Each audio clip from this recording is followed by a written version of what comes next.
Hey. Good evening, everybody. Welcome to the March 27th episode of the Whiskey Six. Welcome. Thank you all for being here. We appreciate you all. I am Brian. I am Marianne. We are from Bourbon School, if you didn't know. They know. They effing know. And happy International Whiskey Day. Yes, we cheers. are celebrating with some Weller Antique 107. So there it is. I believe one of our other. I was going to say one of our compatriots will be celebrating with that as well. Good to see everybody here tonight. Thank you so much for tuning in. We're going to have a good time tonight. Let's get right into it. Let's get right into it. We're going to bring in all of our panel, including our special guests. Let's start with. He's not there, so go. He's not there, so let's start with. None other than the red-headed stallion, Bourbon Oat Ben. Ben, what is up? What's happening? Good to see you guys. Happy to be here as always. I wanted to say fresh from his parents' basement. I was going to ask you, how's everything? Okay. Yeah. By the way, I hope you guys all got my text. I'm so sorry I forgot to text you guys that I had to, last minute cancel the live stream last night because my parents had a pipe burst in their house, and I was doing my sound check to go live, and my mom called me. She's like, "I've got a pipe burst in the basement." I was like, "All right, I'll be right there." And then I made a quick. And so I took the link down, or I took the the upcoming live broadcast. So I deleted that, and then I made a short saying, "Hey, got to cancel this live stream last minute." And I saved it and uploaded it, but I uploaded it privately on accident. So it was just there for like an hour. And then I had the text message thread muted. So I didn't see it until today. You guys are like, is Ben okay? Nobody can get a hold of him. He didn't go live. He's not responding. Wait a second. I'm a little offended that you had the text thread muted. How dare you, sir?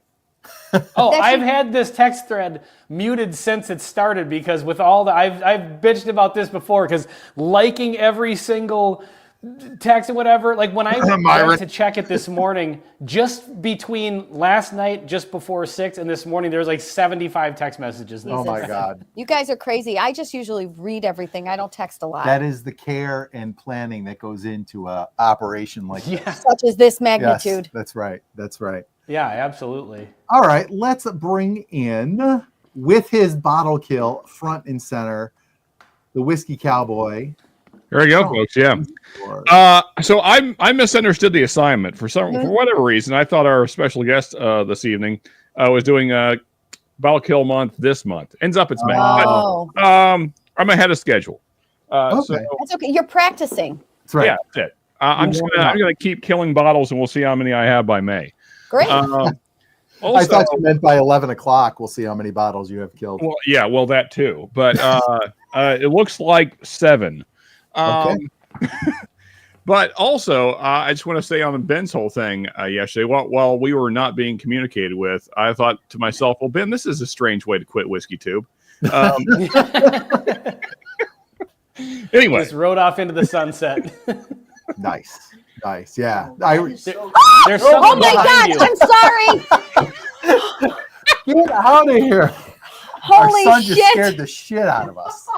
Anyway, cheers, people. About to say, it's just like in those horror movies where there's like a live stream going on and then someone shows up in the background. Oh it's my like, God. there's a person. All right. Completely off the rails already. Good job, Brady. Okay, Braden. Thank you. Yeah. So I want to do this introduction. Ben did the old Irish goodbye. Oh, yeah, he just pieced right out. Yep. Okay. Yep. All right. Up Let's next. bring in next our friend. The man who could do no wrong. There he is. Myron. What's up, Myron? I agree with everything Myron says. You guys killed me, man. I swear. What's up, people? What's up, people? I miss y'all. I know it's only been a couple weeks, but I miss y'all. Nice. Yeah, for sure. What are you drinking tonight, Myron? I'm sipping on some vintage. And yes, I say vintage because to me it's vintage. This is an Old Forester that they used this label from 2014 to 2017. The oldest Old Forester that I have is a 1979, 1 year before I was born. But it tastes like, it's very rich, but it tastes like nothing but fingernail polish and chocolate. Wow. Like fingernail polish remover and chocolate. Is that a home wrecker? Yes, sir. It's a handle. So I walk in the store, a store that was kind of off the beaten path. I go in there and I'm looking and I'm like, oh wow. I was like, that's a different label. I was like, dude, how much is that? $34.99. Wow. And that's better than the prices for the new stuff. And then I've been doing some hunting lately, and I picked this bottle up. Has anybody ever heard of Jephthah Creed? Yeah, I've driven by it several times. I've got one right here. Horrible bottle. Yeah. So this one is this was a pick from a group called Bourbon Together, and I actually like this one, but I have heard more than one person say that Jephthah Creed is not great. This one is good. Yeah, I haven't tried anything else. Myron, if you had texted the group, I would have told you it was going to be awful. Matt, look, Matt from Whiskey Wisdom. We were doing a barrel pick last night live, and we had like a group set up like this. And I was like, oh man, I just got this Jephthah Creek. This thing is horrible. He was like, well, if you've been watching my lives on Friday night, you would have already known that it was horrible. I just shot a video. This bottle is the worst. I got to get you guys some samples. This bottle is the worst. Like, which iteration? Be my None of them are great. Which one is that though, Myron? I can't tell. This is the 93 proof weeded 6-year weeded bloody butcher corn. Bloody butcher, yeah. All right. It's Myron, you're freezing up quite a bit. Yeah, and your volume's still really low. Yeah. I can hear him just fine. It's just he's freezing up a lot. But what I was going to say, Myron and I are on the same page. I literally just picked this up a couple hours ago. Bam, home wrecker, Old Forester 100. That's right. So Myron, this is my bottle kill for tonight. It's going to get wild, folks. Nice. All right. Is that vintage Old Forester just the 100, the signature? No, this is 86. The one that I have, the really vintage one from 1979, that is bottled in bond. Okay. Is Myron in like 16-bit for everyone else, or is it just me? Yeah. Okay. Yes. I'm looking at my monitor, I'm looking at the screen here, and I look normal to me, so I don't know what's going on. Huh.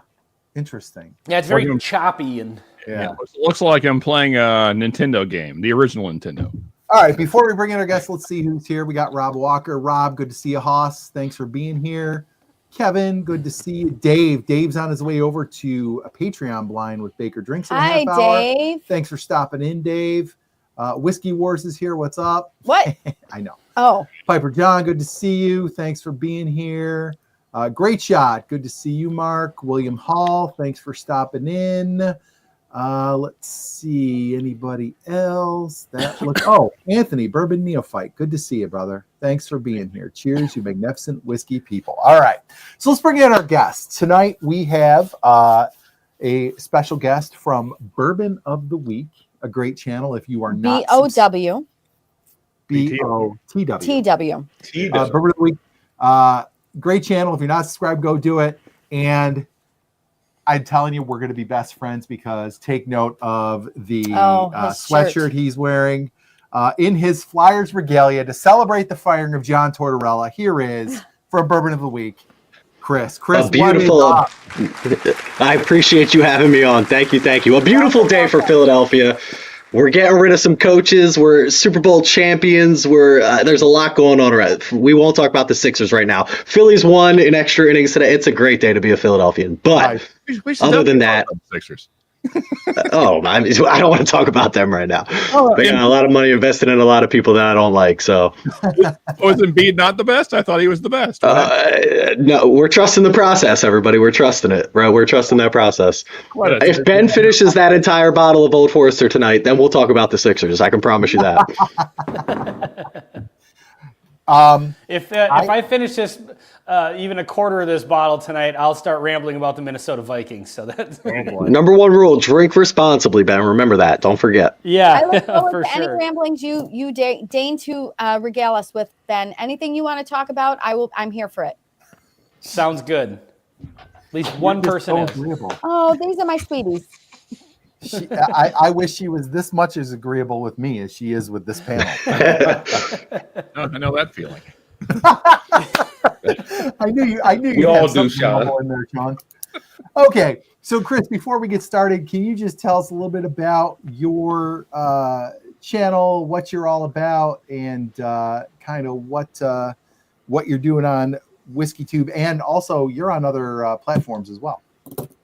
Yes, so Instagram, TikTok, YouTube. The YouTube's obviously the long form content that I focus on. I've found my niche kind of in the humorous side of things. I feel like there's a lot of people on WhiskeyTube that know a lot more about a lot of whiskey than I do. So I try and focus on, like, I do the more meme kind of stuff. You wake up in the morning, you're scrolling, and you try and get a good laugh about whiskey. That's where you're going to find me. So I've had a lot of success with that. I've had a lot of fun with that. The reviews obviously are right behind that. I love doing the reviews. That's where I got my start. I talk about my opinions on my whiskey, and that's all it is. It's my opinions. I don't want anybody to think that what I say is law or anything like that. So that's what I like to do when it comes to all of my social medias.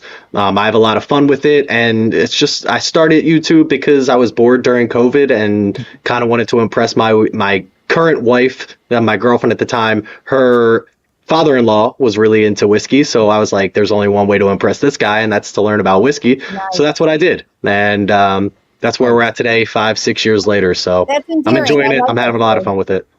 And it Right? worked out. That's right? you got to. It worked out. She married me. You know, we have 2 beautiful daughters now, so I can't complain about anything. Oh, I love Oh, that. right on. Cheers. What man. a great story. And it looks like you're drinking some Right? Baker tonight. Is that the high rye or the regular? This is just the single barrel 107. Yeah. Big fan of the Bakers. I feel like it doesn't get talked about quite enough. It's one of those that sits on the shelf a lot, and it's never done me wrong. So I I feel like am people 100% trash with that you bottle on more than it I deserves. would much I don't understand it. I would much rather buy a Baker's than any of those Bookers. I think Ben. Like any of the new Bookers. Ben, what were you trying to say? Another bottle kill. Yeah, gotta say, I am more a fan of Myron's version of it though, the OG 107. But I mean, they're Yeah, both great. But And I think we've talked about that too. I think, especially for us, because we've only been in this 2 years, we missed some of the best batches of that. And the ones that we've had in the last 2 years have just been mediocre. And I've said this, like, Yeah. I'd much rather spend 65 on the Bakers than 110 on the Bookers, because I just think it's a more consistently good thing. Like, it doesn't have the ups and downs like a Booker's does. So I'm with you. I actually watched your video, Chris, where you were doing the upcoming releases for like January, February, March. I just watched it last night, and there were so many times I was watching. I was like, yes, like the ECBP versus the larceny. Like, we are totally leaning towards larceny more because the ECBP has become very inconsistent. Like, there were so many things you said in that video where I was like dead. I was like right on with you because it's the same stuff we said, and it just feels good to have somebody else say it because you don't know, like you said, we're not like experts. Like, we're all kind of amateurs and just hobbyists here.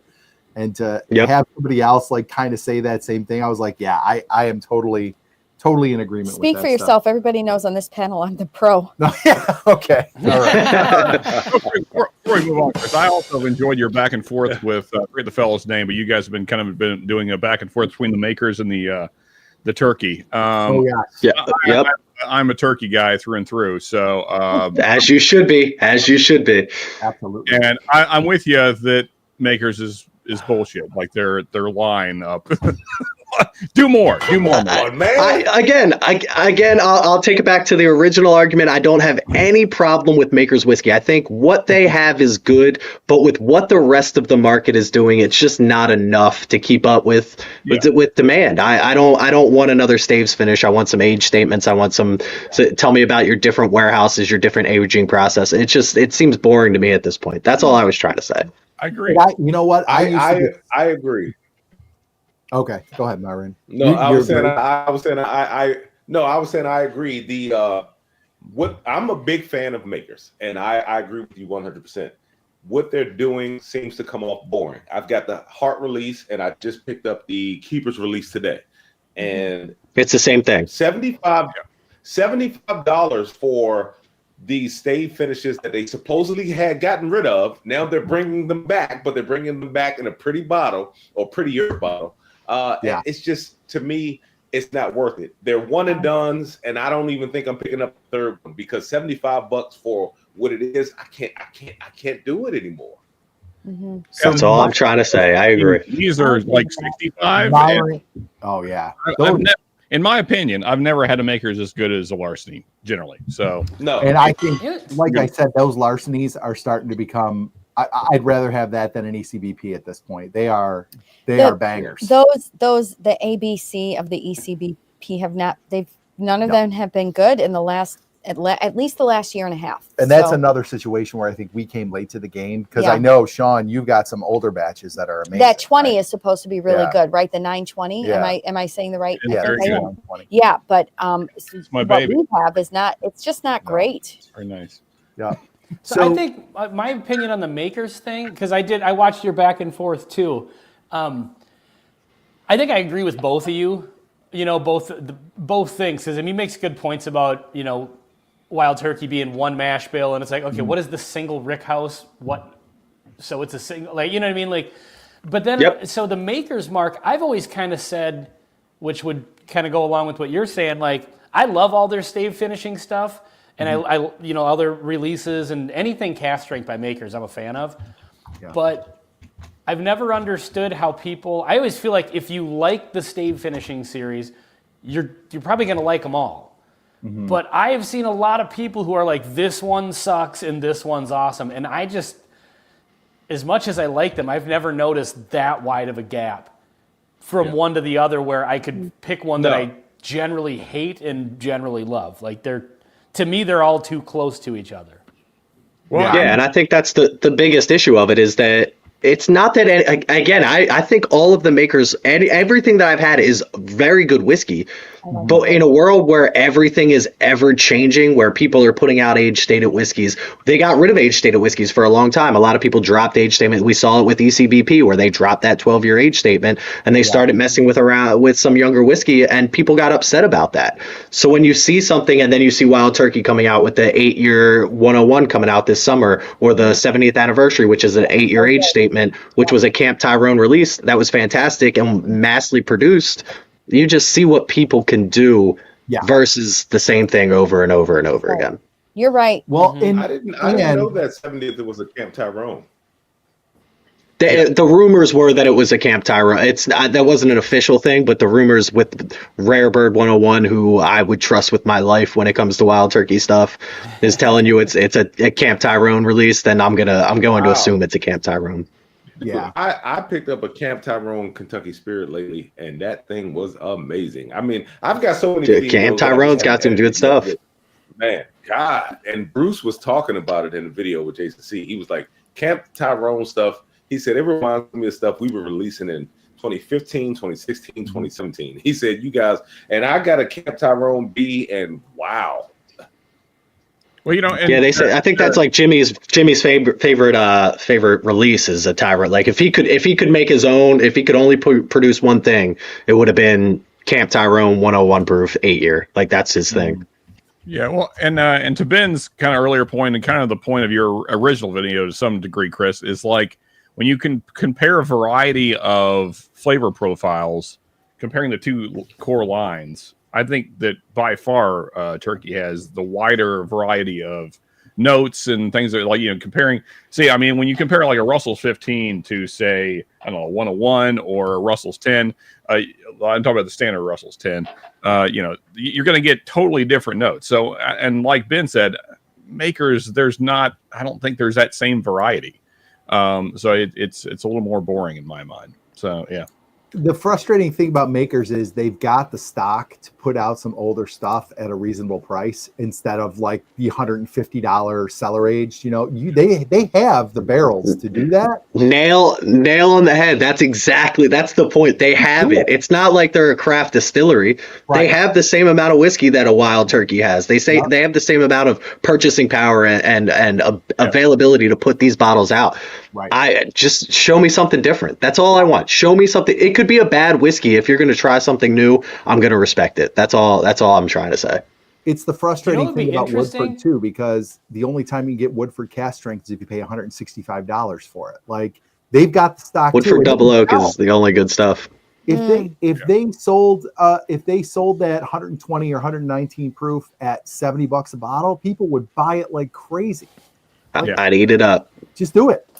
Yeah, for some reason, I'm pretty much done with anything that comes in this bottle. It's awful. It's all awful. I can't understand how people enjoy it. Sorry, I'm going to disagree. That Woodford Masters is the 121 is just delicious. Which one is it? The 121. So last year's batch proof. Is it good? Okay, I skipped that one. Is it good for the price though? That's the question. No. Yes. Absolutely not. I was looking for mine. No. I actually think the double oak is amazing. Oh, see, you know what, we Myron? didn't like it. Oh, Myron, I love you so much, but I have to disagree here. The double oaks to me just tasted as good as a regular double oak. So I would just get a store pick of a double oaked and not pay the price for the double. To your point, Sean, we paid the same amount for a George T. Stagg that they got this for, that they're getting for that. And it's not even in the same conversation. How dare you? Well, obviously not. I just don't understand how a distillery as big as Woodford, like you're one of the biggest bourbon brands on the planet, you can't give us a normal cask strength version of your product for less than $130. That's what I'm saying. Yeah. You're like 90.4 or nothing. 90.4 or nothing. Yeah. It's just across the board.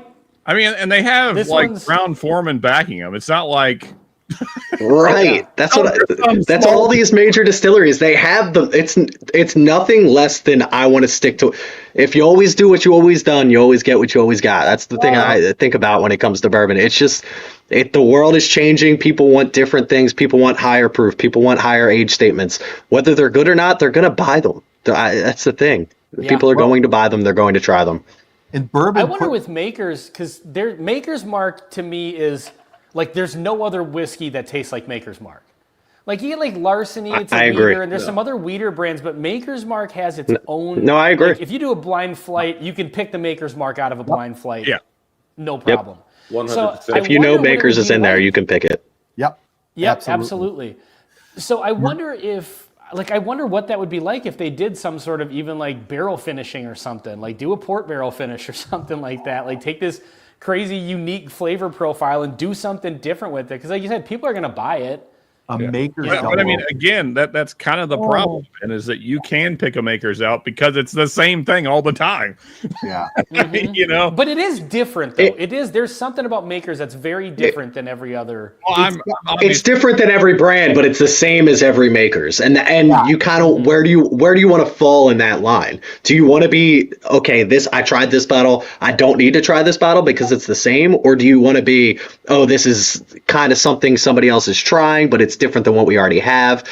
I feel like how many people on WhiskeyTube are talking about Maker's Mark? How many? I mean, other than when Cellar's Age came out, and then maybe the DNA series, which I honestly didn't even remember during this argument. Somebody else actually chimed in and was like, "What about the DNA series?" I didn't even think about it because I'm not thinking about Maker's Mark in a way that like I'm trying to keep up with the next best thing that they put out. The way that I'm thinking about the next ECBP or Larceny, or the way that I'm thinking about the next George T. Stagg, or you know what I mean, where these people have marketing and bottles that are coming out every year, 3 times a year, that are being sought and other bottles aren't. Maker's Mark doesn't impress me in that realm. If I want a standard like shelf or weeder, I'll pick Maker's Mark, because compared to like, you know, the Penelope, the Green River, all these other weeded that are kind of in the same category, I think I like it the best because it's got just a rich, like you were saying, Ben, it's got a very distinct flavor. And I think it's got a deeper, richer flavor than a lot of them.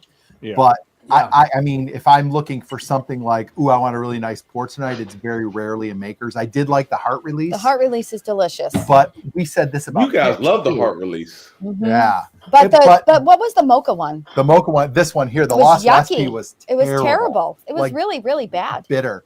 But see, so you guys can find a wide difference between them. Whereas I can notice a difference, but I don't see, like, I've never had one that I love and one that's terrible.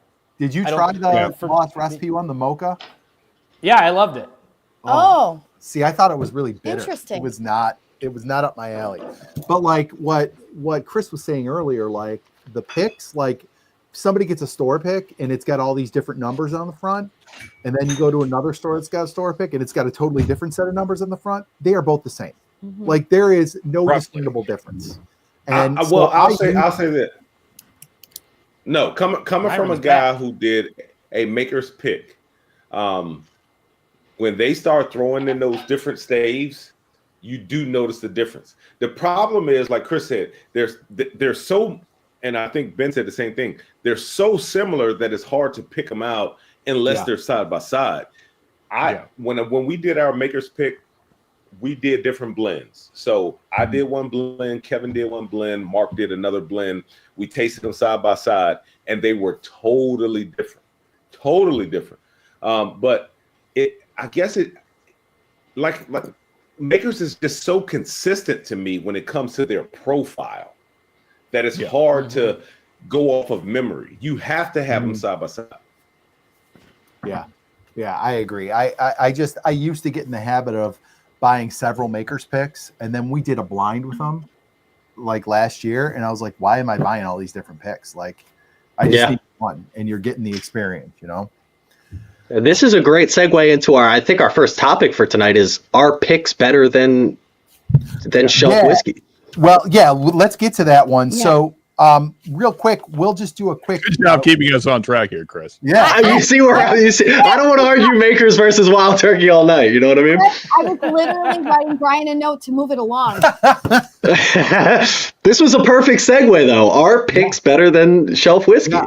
I've got a lot to say about this one. I could go on all night. Yeah, we just did a video this week about picks, talking about we have a store local that we've done many picks with, and they've been pretty successful thus far. But it was kind of like a store pick 101 kind of video where we talked about, what is a store pick? How do you know the difference? Are they better and all this stuff? We were teaching you guys. Yeah, right. So, but in the end, I talked about how a large majority of our collection is picks because I just love them. And that's mostly because we haven't had really a bad experience yet with one. Right. So we've really enjoyed the experience of getting picks. You get something a little different, unique. I love the idea of this is something you'll never get again. Like if I go out of town or go on vacation, I always look for a pick at a store because I know I won't get it again. But yeah, I guess we can just kind of go around the horn. We'll start with you, Chris. What is your thought on picks? Do you consistently buy them? Do you like to have a lot on your shelf? Do you think they're overrated? Do you think, you pay a little extra sometimes. Is it worth paying that little extra for getting a single barrel pick? Where do you stand on picks, Chris? Brian and I will go last. Yeah. So picks for me is a tough conversation. So I'm here in Pennsylvania and we don't know who does the picks specifically. We don't know.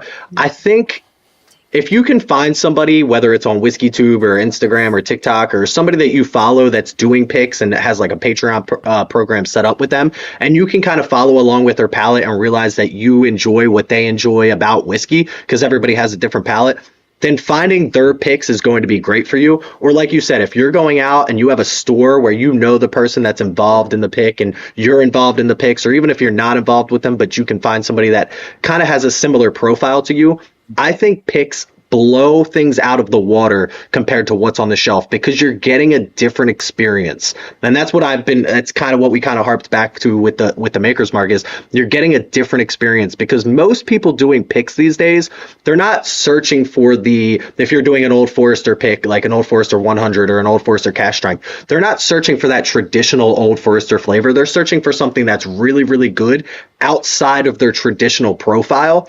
And that's where you can find some really special whiskey where here in Pennsylvania, if you don't know somebody, you don't know the guy that's doing the pick. And I don't even believe here in Pennsylvania that they're sending somebody out to do the pick. I think they're just being like, hey, we got this barrel. Do you want to call it a fine wine and good spirits pick and put it on your shelf?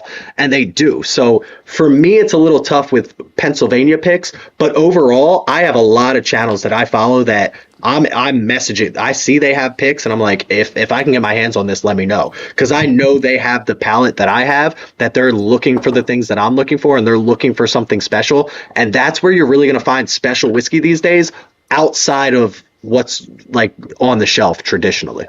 Okay. Agree. Nice. Yeah, Yep. I agree with a lot of that. Eric Hosak says, I feel picks have become the real bourbon fans' bottles. Yep. Secondary market doesn't seem to care about them, but the real drinkers seem to love them. I agree. I don't want to impart our I- opinion yet. until perfect. everybody else has weighed in. Yeah. All right. I think that's a great take, Eric. Let's go to Sean. Sean, what about you? What is your feeling on Sean, stop killing bottles before my goodness. bottle kill month isn't until. No, you guys are just slow. That's all. So I think, for myself, I think most of us are going to have basically the same thoughts as Chris. If you know the channel and or store and you have found that their palate matches yours, then I'm always buying the picks. There's a few channels that I've become good friends with, as kind of Chris pointed out, and I'm, messaging them when they come out with a pick, like, hey, can I get this? And then same with stores. If there's a store that I frequent and I know they do good picks, then I'm going to buy their picks over the shelfer because I know it's going to be a better bottle than the shelfer, especially if it's a store that doesn't mark their picks up tremendously. Because some stores I've run into have good picks, but they want like $30 more than the shelfer. And then it's like, I don't know. You're kind of getting greedy because I know how picks work and you don't need to mark them up that much. So, but all that said, generally I'm going for a pick, just as the short of it. So, yeah. Okay. Cool.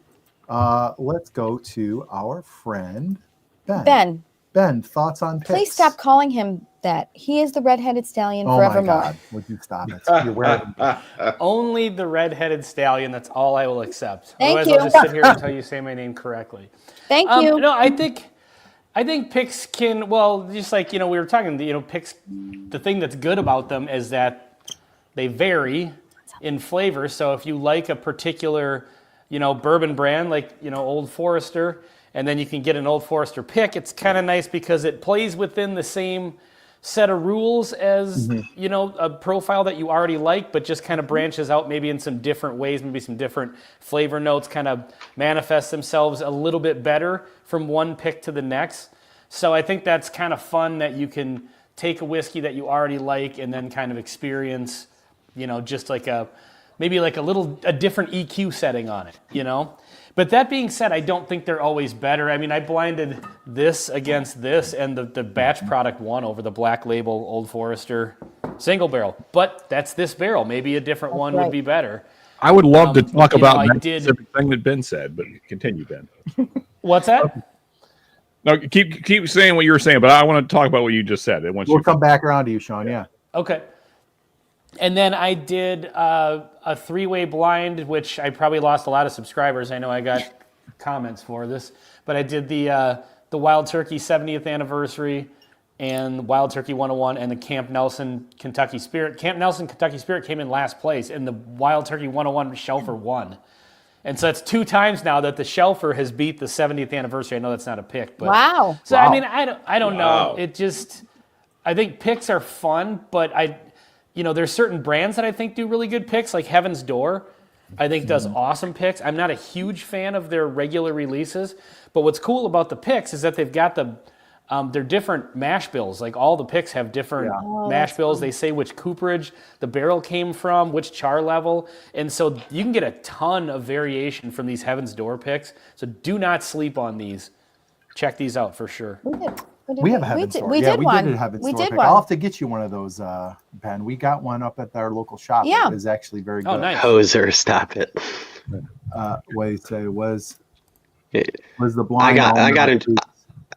I got in trouble for an all blind. I got sent an all Knob Creek blind one time, and I said they were all different whiskeys. And then at the end, it was revealed that they were all Knob Creek single barrels, and they were like, "You're an idiot," basically. And I'm like, "Well, first of all, don't trick me like that. Yeah, that's not Don't fair. trick me like that." I Were they agree. all If you're from gonna the send me same a blind single and barrel? ask me they were literally the same barrel poured out 3 times. That's my And then they biggest asked you nightmare, questions somebody like, pulls some shit like that. Is this one a rye or a bourbon? And I'm like, yeah, well, Knob Creek, it's kind of high rye, right? It might be a rye, so I'd write. It's like when you did Scantrons in elementary school or middle school. If you got like 4 B's in a row, you know, like you erased one, and you're like, nah, that's got to be C. There's no way there's Eventually, 4 you B's. got. Absolutely. There's no way there's 4 C's in a row, so I started questioning myself. Because no one would pour the same bottle 4 times in a row. 3 times, right? Exactly. Excuse What me, a- there's what a- definitely 4Ds What present tonight. psychopath would do that? Somebody who wanted to see me suffer. That's who. Somebody who wanted to see me suffer. All right, Myron, what are your thoughts on picks? Well, that's why I have these samples out here tonight, because like I said, we were with I was with Matt from Whiskey Wisdom and the Poor Decisions group that I'm in, and we pick bottles. So I know you guys aren't big fans of Blue Note, but we were trying to do a Blue Note pick. First of all, let me get a shout out to Sean for doing the cocaine whiskey finger, the Don Jr. whiskey cocaine finger. Oh yeah, but got to. So the Blue Note picks that we got last night, we got 4 samples. These were all single barrels.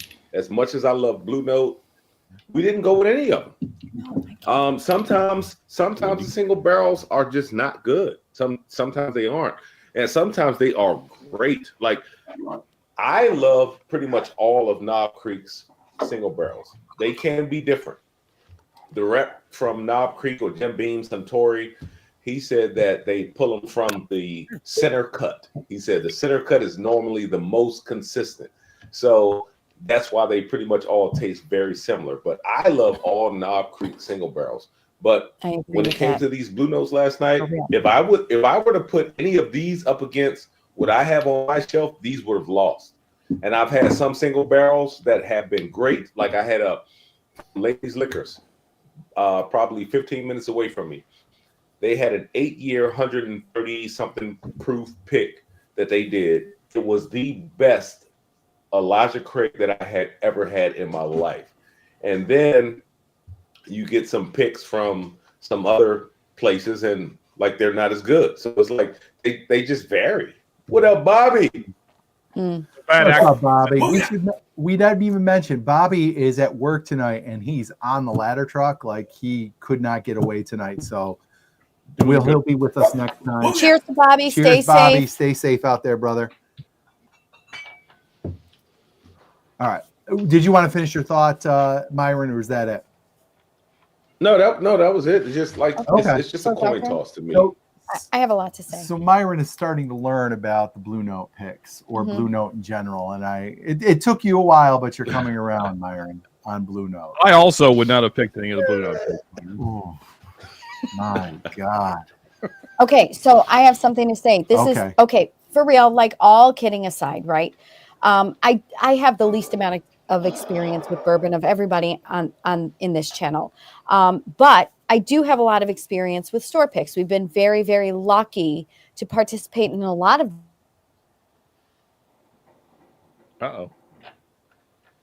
Don't do that now. We're all alone here in the background. Hold on. Oh, There we go. There we go. Just a little hiccup. You're back. okay. Now Marie Ann and Brian and Myron are in 8-bit graphics. What? Maybe we should all turn down our resolution to match them. Roblox. Yeah. Roblox. Yeah, there we go. Yeah. I'm Just not pretend sure it's what's here we Minecraft, go. everyone. She was on a roll, Ralph. She was about to tell us some fire information here. About to drop Honestly, bombs. finally, when I actually had something important and not just spicy to share, friggin' StreamYard shuts me down. It's the freaking government. We know it's so- you, NSA. What? What did he say? Nothing against me. Okay. So in all seriousness, Myron, and this, I mean, I really do always agree with you, but yes, Knob Creek picks are absolutely chef's kiss, delicious. So I completely have to agree with that. And in my experience, I just told Brian this like a couple of weeks ago, and I said this on the video we just put out on Wednesday. And then I'll let Brian give his thoughts too. But you all know that I am a simp for Woodford Double Oaked. It's what started me out on drinking bourbon in the first place. And I will tell you that any store pick that I have had is better than 100% better than any shelfer there is to offer. And I told Brian just last week or maybe 2 weeks ago that I never want to have a shelfer in our shelf. I always want to have a store pick on hand. I just find them. I just think they're exponentially better. And where we live, they're never really more money than what the shelfer is. Maybe $10 $5 more. or $10. Yeah. So to me, with regard to the Woodford Double Oaked, I am always taking a pick over the shelfer for sure. But again, somebody said, and I can't remember who it was, said, you know, if you're, I think it was Sean, if your palate matches the picker, if you know that this store has good picks over and over, consistency is key. And that's what gives you a good reputation, right? So if you're involved in them over time, you want to be discerning. You want to pass on picks that you don't think are good so that when your name is on a pick, they're like, oh, these people pick this. I definitely want to buy it. Yeah. I definitely want to pick it up. I don't know what this means, but he said collard butter. I'm not sure. What does that mean? Got to do it. I don't know. I'm not. That's probably the only smart thing you'll ever hear about from me. Go. I'm done. No. And agreed, Maria. Yeah. Thank you. And I don't really have much to add. I mean, I agree with everybody else. I mean, find a place that you know they do good picks or you've enjoyed their picks that matches your palate. Oh, I get it because Ralph said she was on a roll. Collard butter. Got it. Dad jokes. Okay. And I will say, I know I said I haven't had a bad pick. I think the only one that was disappointing was the Elijah Craig, the regular 94 pick from Elma. We had a 94. That was not great. Before they were allowed to do barrel proof ones in New York.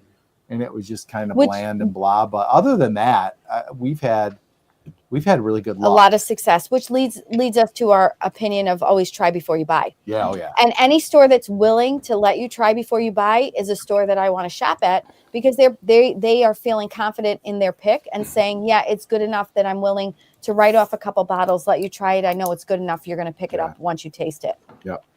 You know, Marianne, that's something that no one else mentioned, but that is a standard for myself as well. And I think any good store will do that. They should have a sample bottle open for people that are interested to try their pick. And now, Sean, you and I agree on everything too. Okay, sure.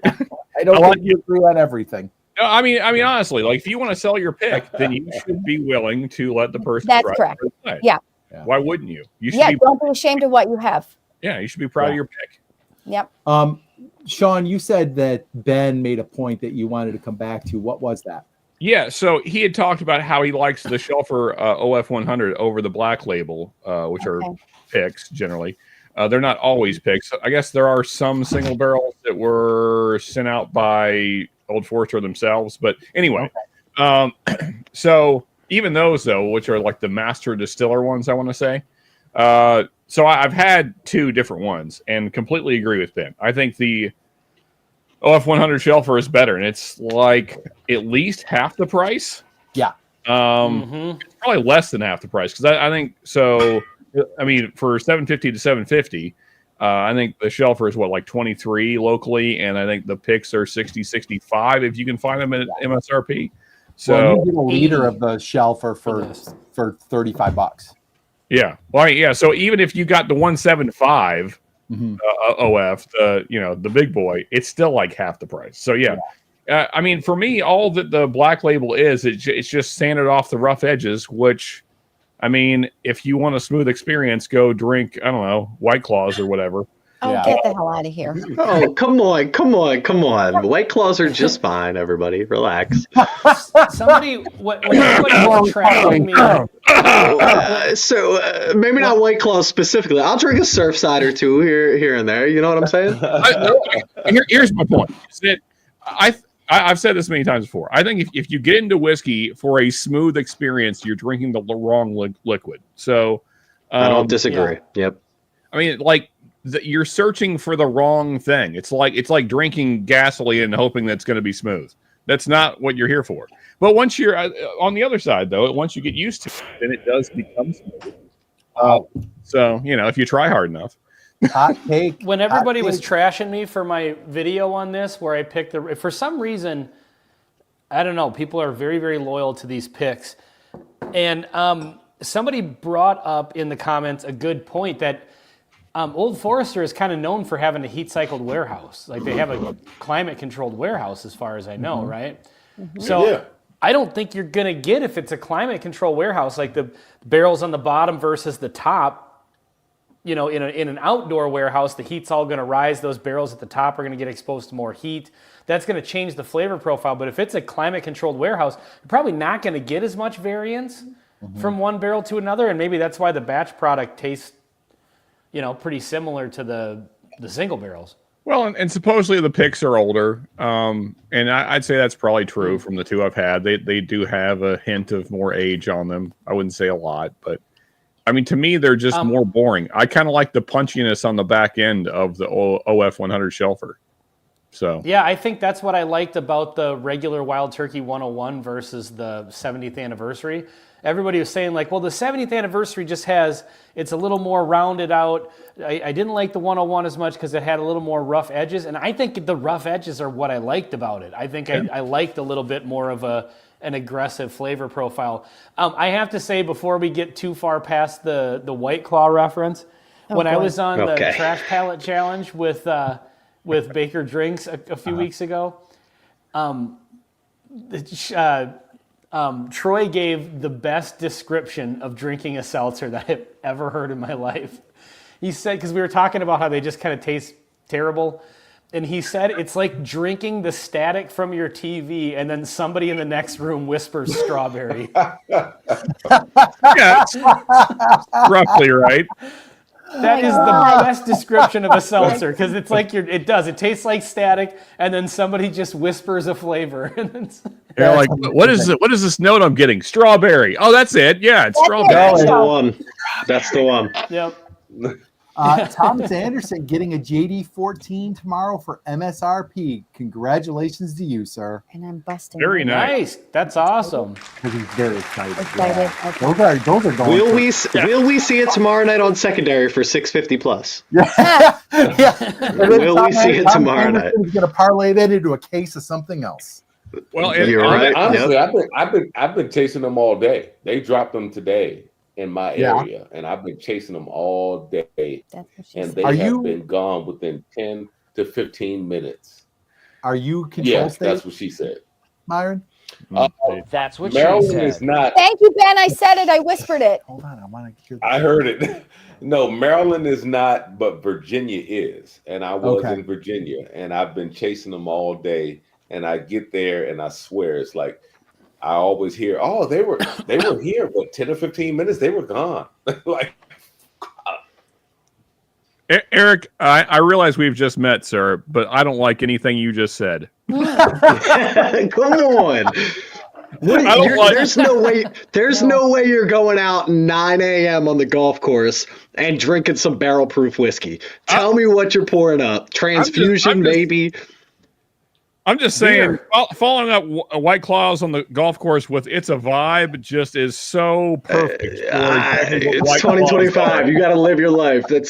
I'll chug whatever I need to chug on the golf course. I don't want at 9 anything to ever a.m. be a vibe. I want no vibes, zero vibes. over No, here. zero vibes. No static, no vibes, no strawberries. He's strongly anti-vibe. Yes, Chris. Way to I circle love it back. you, Baylor. Cheers, Good. Eric.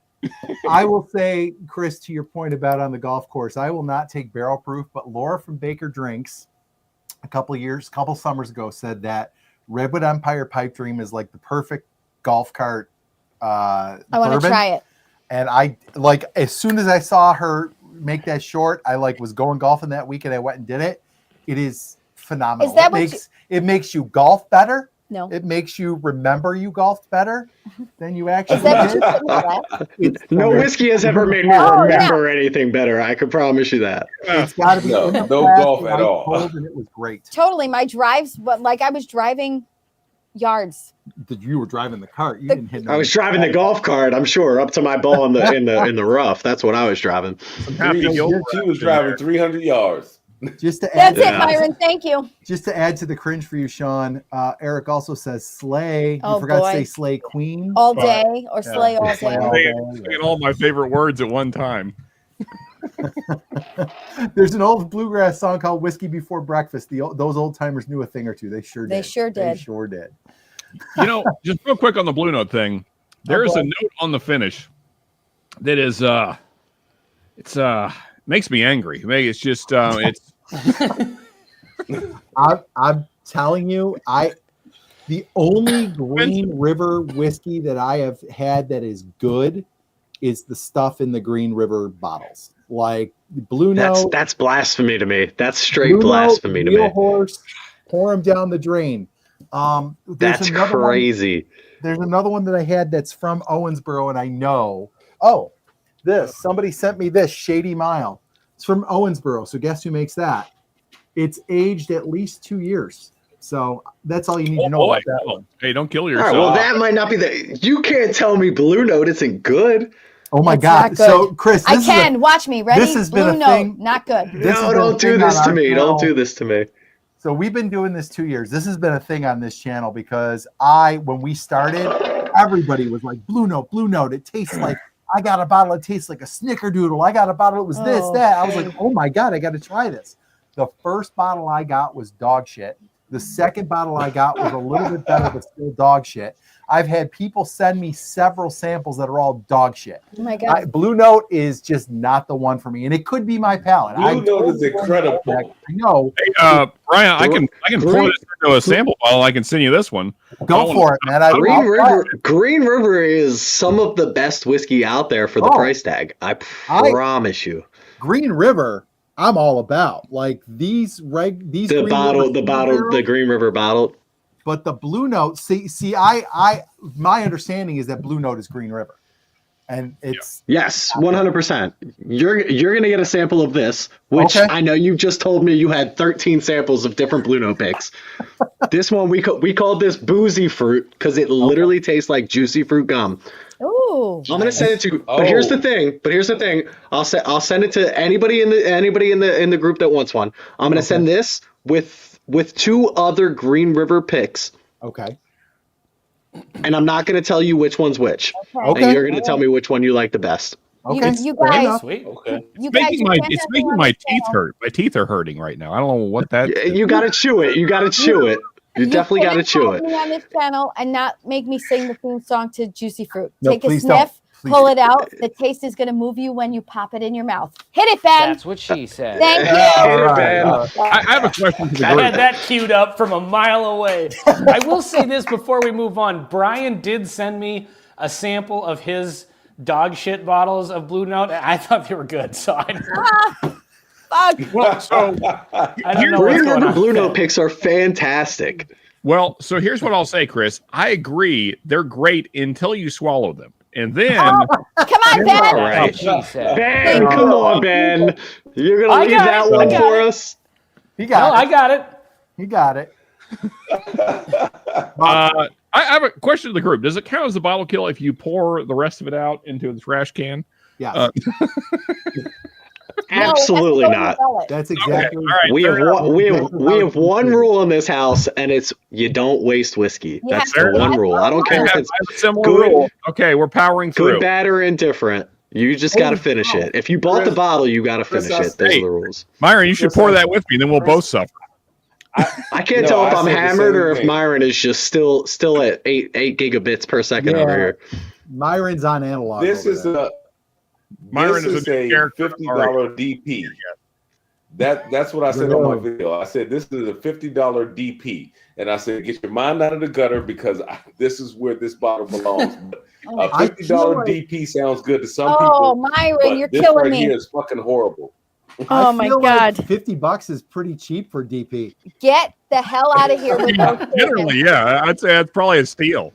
I'm no expert, but I feel like the going rate's a little more than $50. Yeah, do you? Yeah. Do you feel that way? Yeah, I think it does. I don't know, ladies, any ladies out there? They're the ones that. and I'm right for your hair. But you wouldn't know anything At about that point, No, nothing. it's really only 25. She looked right in his eyes and said, "No, nothing." Not this girl. Not this girl. Don't ask me. She said, "I'm right here." He said, "You wouldn't know anything about that." She said, "Nothing." Nope. Okay, it's perfect time to transition. Tragedy Let's go. averted. Oh, we're transitioning. What was it? What was it? Oh boy. So, real quick, Oh God. once Benny Hill is over, we have a quick update. Bobby went to Corbin Cash last week. Yes. And I'm sorry, I've been told I'm yelling. Oh my Bobby went to God. Corbin Cash last week and I'm feeling has unwell. a couple of samples that are going to be heading our way, fellas, and Marianne. Thank you. So we are looking, and it looks like probably get 2 samples each. I'm not going to tell you what they are, but it is definitely going to be something Corbin Cash has not done before. So looking forward to that.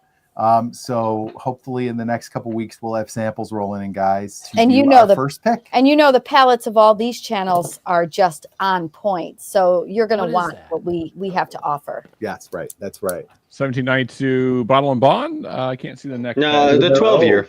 12 years. 12 year. Great tag. Oh, it looks on the from Big my fan. screen. It kind of looks green. So I was like, do they have a green label? Oh no! It's if they had a rye, that'd be crazy. Oh, look at Yeah. No, I mean I've got the same one right here. I've got a 12-year right behind me, but it's just the color looked different on the thing, so it threw me for a loop.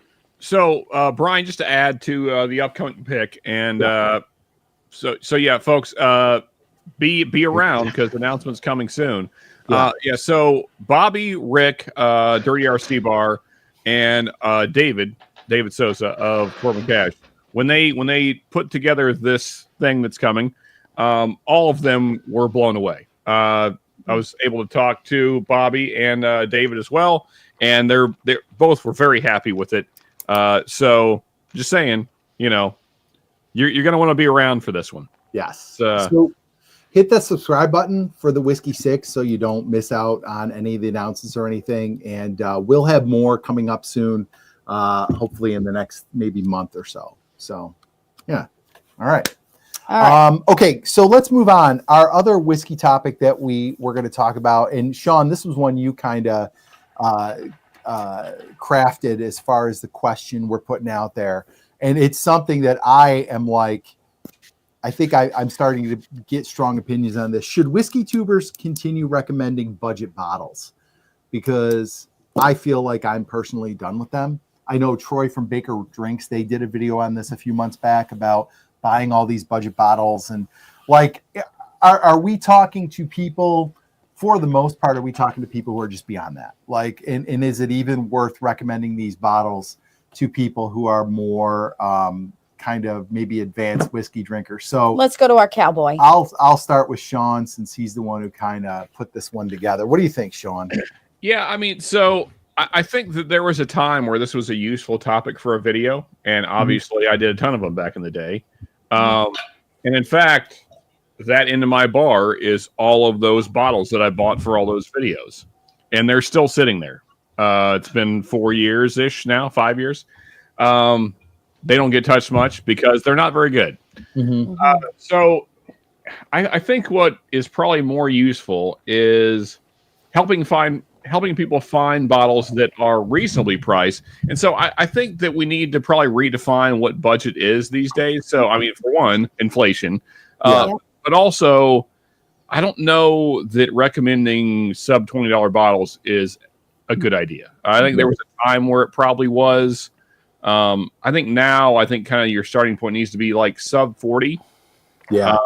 Is that a budget? You know, I think there's some decent bottles in the, you know, kind of $30 to $40 range where you can get some decent stuff that kind of gives you a rough idea of what various distilleries are about. Just as if someone's dipping their toes in, if someone is truly new to whiskey, then that's probably where I would start now.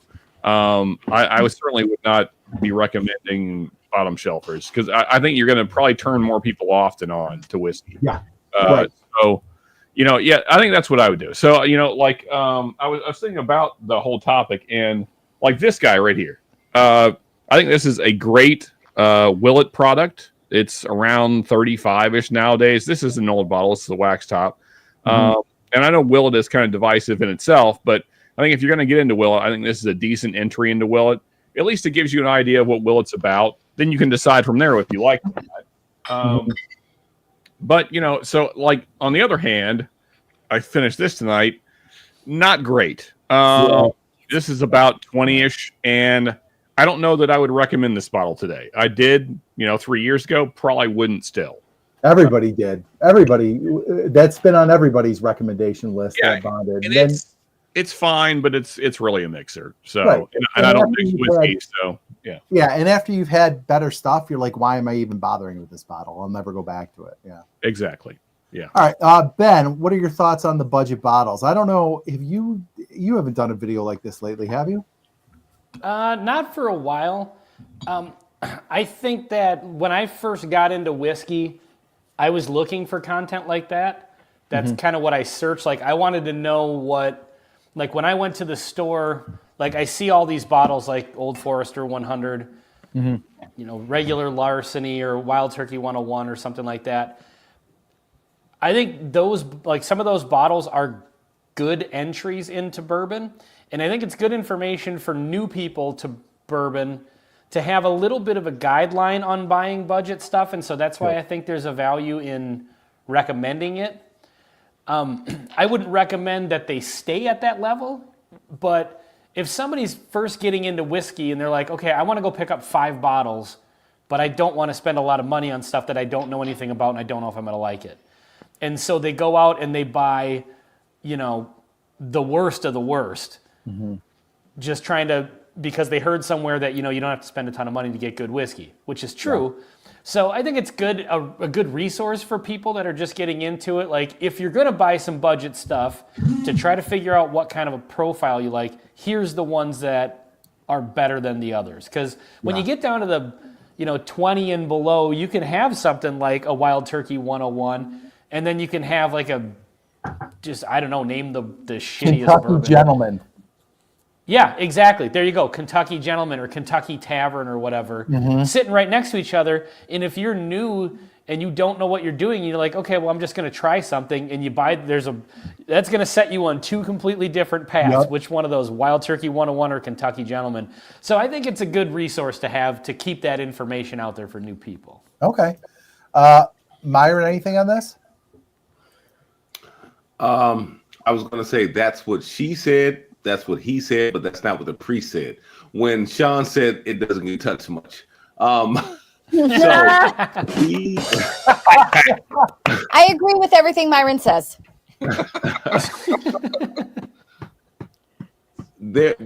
I still recommend budget bottles because I think that there still are a lot of people coming into bourbon and that don't want to spend money. So when I tell people, hey, if you want into something high proof, but you don't want to spend a lot of money, get into OGD 114. Now, to me, the new king is Green River. Like that new Green River 117.3, that is an amazing product. Yes. So I still I still recommend that. So when it comes to recommending budget bottles, I am always going to recommend budget bottles because people who are just getting into it that don't want to spend a ton of money, I think they can get some budget bottles, especially some high proof budget bottles for, you know, a cheaper price. Yeah. Okay. And then let's go to Chris. Chris, thoughts on budget bottles? Are you still recommending them? I personally am not. I think this is a tough subject on both ends because I can see the people that you do want to keep the new person involved. You do, like, as somebody who's been in it for 5 or 6 years, like, you want to keep that clientele as far as like a whiskey YouTuber being like, hey, these are my current top 5 budget bottles. But as somebody who's also been in it for 5 or 6 years, like, the people that are watching your videos at this point aren't the people that are looking for your top 5 budget bottles. So it, like, the top 5 really does well on YouTube. Like, YouTube will push that video out. I personally am not doing them anymore, but I can understand a channel doing them because I do think it gets you what you're looking for when it comes to people who are viewing your videos. So from the whiskey YouTube side of things, it makes sense. From the I'm a whiskey connoisseur side of things, I don't think it does. I don't think you're going to revolutionize the game by telling somebody they need to try Wild Turkey 101 or the newest Green River, or there's just not enough out there that's going to change Cooper's. Like, Cooper, when Cooper's Craft 100 came out, everybody was like, this is the #1 budget bourbon. Like, again, the people who are in the game already know about it. The people who aren't in the game, probably, maybe they'll find out about it. But what are you really doing? What are you really doing for either one of those people? That's where I'm at on it. Right. Okay. And I think if we ever did another video like this, I think it would be more along the lines of, like, I'm kind of with Sean. Like, some of these ones that we might have recommended a year or a year and a half ago, I probably would not recommend anymore. And it's because you're recommending inferior products. Like, they're $25 bottles for a reason. So for me, the next time I do a budget bottle video, it might be stop buying these ones. Like, graduate $10 and go with, like, for me, right now, if somebody was coming to me and being like, hey, what would you recommend? I'm new to bourbon. I want to try something that, like, will kind of set me on the way to drinking bourbon, but I don't want to spend a lot of money. I would send them to a Knob Creek 9. And that's more like $35 or $40 instead of $20 or $25. So to me, that is an ideal one. I think the scale has slid on budget to more like 30 to 40 instead of 20 to 30. So that's kind of where I would go. Okay, perfect. This is like a perfect segue to my opinion. I think budget is kind of subjective. And so I think when somebody's asking your opinion, can you recommend a budget bottle for me? You kind of have to ask people, what are you willing to spend? And then you can make a recommendation within their price budget. Because what might be a budget bottle to us might not be a budget bottle to you or to someone else. So I think in that regard, I think making recommendations, you really need to ask people more specifically, what do you consider a budget item, so that you are able to recommend in their price range, because perhaps they think a budget item is $50 to $60. You can make a really great recommendation, but somebody else might think a budget item is $30 to $40. So I think that's a question you need to ask. And I think that's kind of subjective now, especially with the change in the economy. Well, and I've had people ask me, hey, I want to get a cheap bottle of bourbon. I'm like, well, what do you think is cheap? Yeah. And I've had people tell me $100. I'm right. Like, well, you don't need to spend that. Like, that's our upper limit. And, like, to me, like, you are much better off spending $50 or $60 and getting a better return than spending $100. So my response to the question would be, it's subjective. You have to ask the people. You have to really know the people that you're talking to. Yeah, I agree. But you don't think that people recognize that whiskey is cheap, but, like, bourbon in general, the whole point of bourbon when it came out was that it's a cheap version of good whiskey. Yeah. And that's what it's supposed to be. Like you said, $100 is on the higher end of a good whiskey these days. Yeah. So when you're talking like what's a budget bourbon, I have people reach out to me all the time. Oh, my boss's birthday is coming up, or oh, we're going out for like a company retreat, or like I have a friend that's really into whiskey. Like, what should I buy him? And like, my budget's $150. I was like, what are you going to spend $150 on? Because unless you're buying like one of these special releases that are coming out, $100 will buy you a very good bottle of whiskey. Yeah. Oh, Absolutely. Absolutely. Maybe the best way. Go ahead, Ben. The best way maybe to approach, if you're going to make videos on it, because, I mean, like I said, I agree with Myron. You know, we were kind of like saying still recommend them because there are great budget bottles out there. And Myron, you recently did a video where you had Early Times Black Cap. Now I know that doesn't exist anymore because Sazerac ruined it. But you had Early Times Black Cap, and then the 1924 Old Forester, and then what was the other one? You know, and I'm not going to give away your video results, but you know, the budget one did well. Yeah. Well, so Ben, you said something earlier. The 5 bottles for $100. That used to be a thing. I don't know if anybody's chased that dream anymore. That's for sure. I think maybe the best way to approach it would be, here's the best bottles for every budget. Yeah. Instead of just recommending, just like, here's the best under $30 bottles. Here's the best $30 to $50 bottles. Here's the best $50 to $80. You know what I mean? Something like that. I agree, Ben. And if for some reason you are new to whiskey and you're watching this show, if you're spending less than $30, just buy this bottle. It's really simple. It's buy this. You don't need to. I'm going to make your life super easy. Just buy this bottle. If you're spending more than $30, if you want to spend more than 30, we'll have a conversation. But if you're spending under 30, just buy one. I have a question. Has anybody found that 101 has been a little off the last few bottles they've gotten? Yes. The last few years. Yeah, I mean, so it depends on what you mean, Brian. So if you mean since this bottle came out. Last turkey, yeah. Yeah, so then yes. So I think absolutely when they switch to this label, I know they're, conspiracies, whatever. I think this is younger juice than what was in the paper label. Yeah. It's just struck me as very bitter. Like the last bottle, I don't have a bottle right now. I haven't bought another bottle because the last one I got was super bitter, and it was not good at all. And Wild Turkey 101 used to be one that I could just drink straight. And now, like, I did not enjoy that last bottle I got. I'm excited for the 8-year. I'm hoping that's better, but the more recent glass turkey bottles, I guess I really have not enjoyed them. I'm hoping I just this go better. for Old Forester 100 glass for turkey, under 30. OF 100, amazing.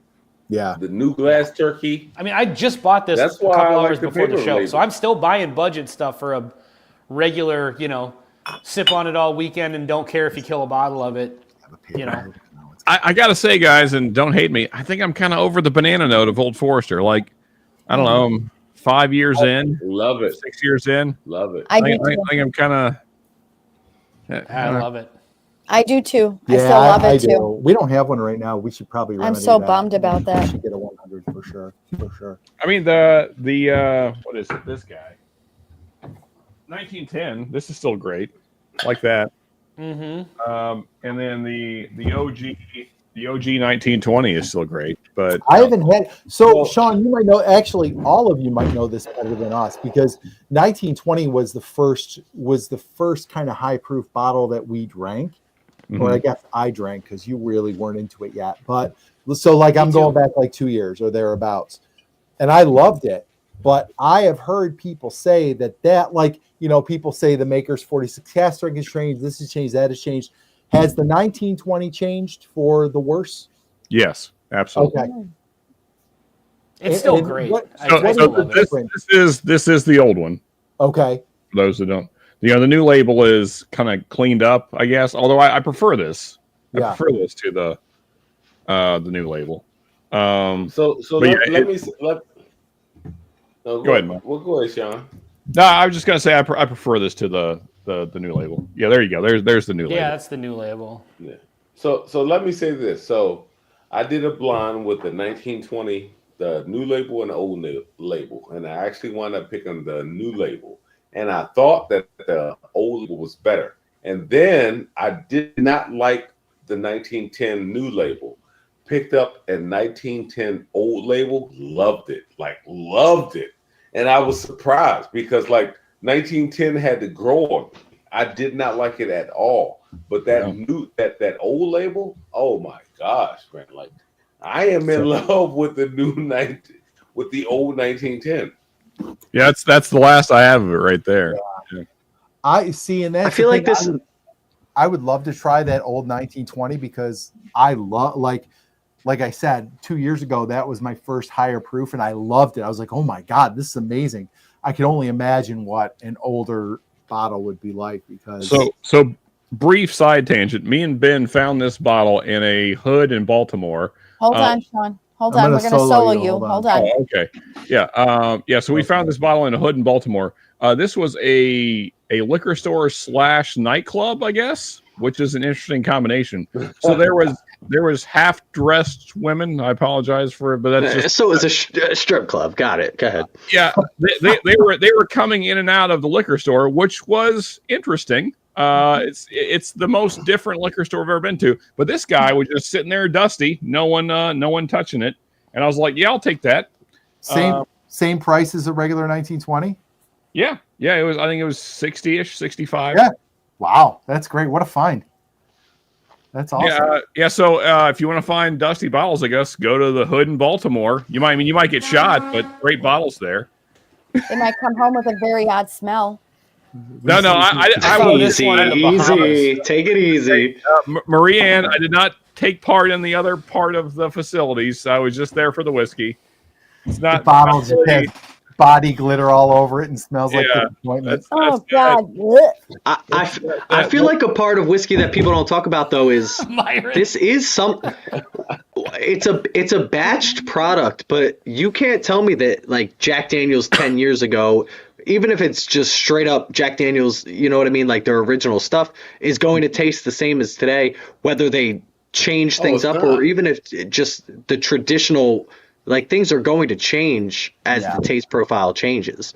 Because it's not a consistent thing. It's not like we're chemically inducing this flavor profile. It's something that's naturally happening within these barrels or within this process that's going to there's no way to keep it consistent. You can batch it as much as you want. You could do 100,000 barrels, but 10 years ago is going to produce different barrels than what's going to be produced today. Right. Whether it's for good or for bad, it might change either way, but it's just, I don't think people newer to the whiskey world understand that this is still like, we're just messing around with barrels at the end of the day.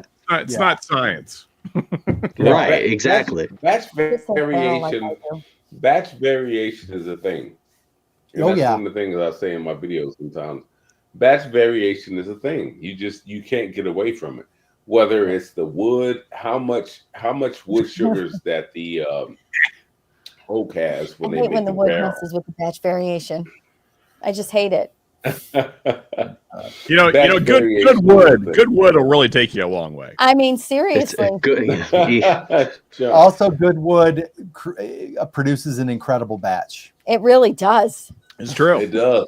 That's what she said. God bless. There he is. It's been way too long for that. Okay, we've had a few of those you've missed. I'll be honest with you. I love a good wood producing batch. But I think to your point, Chris, also you're right. That's literally what she said. It's not going to be consistent. But I also think that the demand that's increased has thinned out the herd a little bit as far as what they have to work with. And I think that's why. I think that's the prime reason why ECBP is not as good. They just are. They are working with inferior whiskey because it's going off in so many other directions. That's just my opinion, but I think that's what's happening with that because it hasn't been good, with the exception of maybe. I think you're right, and it bothers me because they're putting, as every company, as we can see, ever does, they're putting profit or margins over quality. That's always. And as a company, as somebody who's run a business or owns a business or does business, understands like money is the end, like the end all be all when it comes to these things, and it's not going to stop in the whiskey world. It bothers me because I know that they have the capabilities and the backing of enough financial investors to just wait another year, to just it's not a craft distillery that's like, oh, this is our 2-year whiskey, it's $85. If we don't sell this out, we're not going to be open next year. Right. For them to be like, hey, we can't produce a 12-year-old whiskey anymore, and then they put out a 13-year 6-month, and then they put out a 9 or a 12-year 4-month, and it bothers me because I know that they can. That's the only reason it bothers me. Sure. So let me say this. ECBP thing. Let me say this. I know I'm gonna let you get in, Sean, but so Knob Creek, they're putting out the cask strength, and I was watching a video today, and Knob Creek, they are putting out their cask strength version of their single barrels. Right. Finally. We always knew and we loved the 120 proof single barrels. But Knob Creek said, we're not focusing on the year anymore. We're focusing on the lot. So no longer are they going to have the year. That's what I'm saying. So no longer are they going to have the year on the label. They're going to have the lot on the label. So that tells me right there, damn, they're not focusing on the year anymore. They're not going to put it on the label. They're not going to say, hey, we're 9 years old. They're going to say, hey, this is what we're giving you at this lot because we think it's this good. I don't like that they're not. That doesn't sit right with me. I mean, I'm fine with you're not chasing the 9 year mark, but tell me how old it is. Like, I don't like not putting it on the label. Yeah. You know what's hilarious about that? That they said they're going to release it at cask strength. I have a Knob Creek 12-year cask strength. It's 120.1 proof. You know, it's funny.